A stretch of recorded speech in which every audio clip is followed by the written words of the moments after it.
Welcome back. Recently, Airbnb announced an initiative to help house Afghan refugees. Here to tell us more is Susan Bailey. She is part of the advisory board at Airbnb, a host, and she has hosted refugees in the past. We're so thankful that Susan is joining us today. Tell us more about this initiative.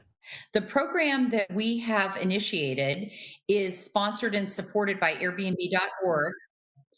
Airbnb.org is supporting 20,000 refugee individuals and families coming to the US and cities around the world as a result of the most recent Afghan crisis that we've all been party to in horrific visuals, quite candidly. And the program is quite simple. It is in keeping with a very similar program that Airbnb has instituted over the course of the last, 10 years.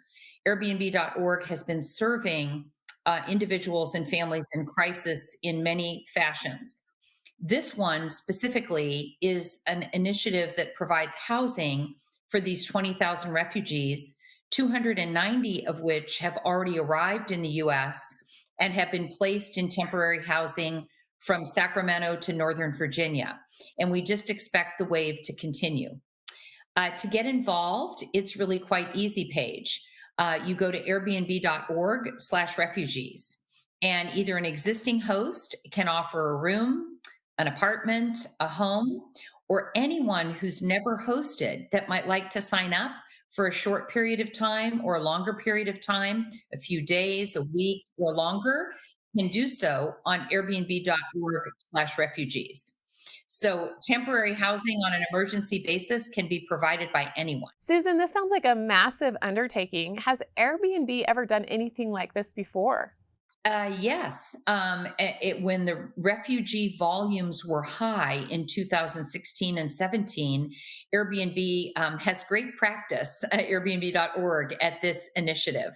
So logistically, yes, there's certainly a lot of moving parts, but we have resettlement agencies around the world, like the International Rescue Committee and many religious organizations that are set up to provide support on the ground for refugees, for long-term housing, job placement, placing children in educational programs.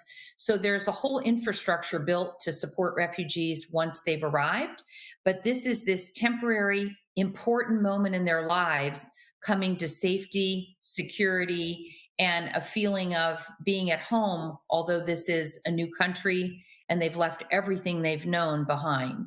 To clarify, how are these stays funded? Does Airbnb pay hosts? Are hosts volunteering their homes? How does that work? Actually, it's a bit of both. Airbnb is sponsoring the entire initiative, which means that Airbnb is funding the stays of these refugees. Airbnb.org is funding them directly. So many hosts end up volunteering or providing the stays on a comp level and donating the funds back. And that's really a personal choice. But this is something that Airbnb.org feels so strongly about that they are funding. So hosts do receive compensation for the stays of refugee guests unless they elect to donate those funds. And same is true of a brand new host or someone that might want to just donate because they don't have housing to provide. They can also donate at airbnb.org/refugees. And Susan, are refugees currently staying in Airbnbs? I do know that we have several St. Louis Airbnb.org hosts. That means people who have signed up in the past to serve in crisis, whether it's refugees or natural disasters like floods, etc. And St. Louis has been a fabulous partner for providing housing.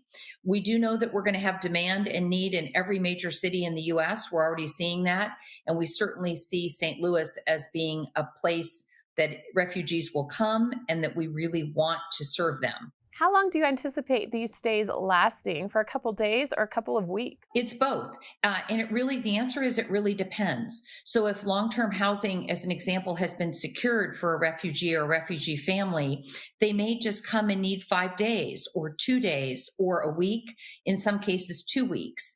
And where hosts have flexibility and the new housing long term is maybe further out, like 3 weeks. But you're always asked, and there's no requirement to volunteer for a longer period of time. You can volunteer for as little or as long as you'd like to host a family or an individual. What are you hearing from hosts who have already participated in this initiative? Yes, we have families and refugees currently in Airbnb locations, 290, and the number is growing every day.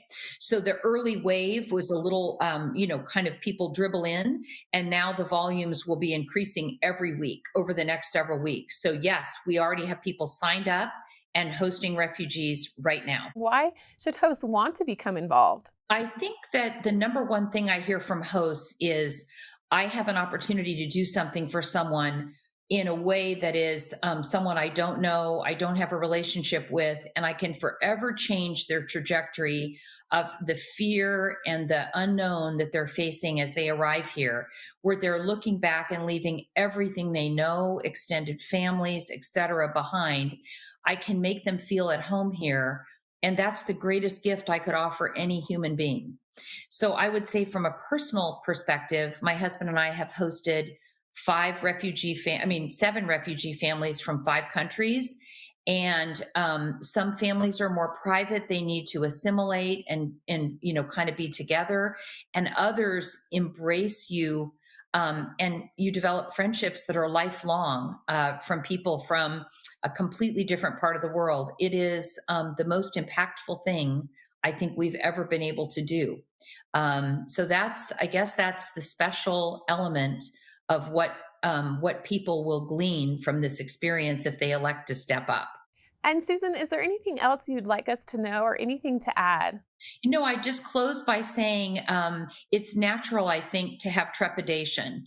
And I think that I would encourage hosts to reach out. We have a great network of Airbnb.org hosts to ask questions, to talk to hosts who've done this before stepping in and signing up. But if you do sign up, it will be a life changing experience and a memorable one that you'll never forget. Thank you, Susan Bailey, for spending time with us on the show today, telling us more about this initiative to help support Afghan refugees and to help them find housing. Thank you so much. For more information, head to airbnb.org/refugees. We'll be back with more after this.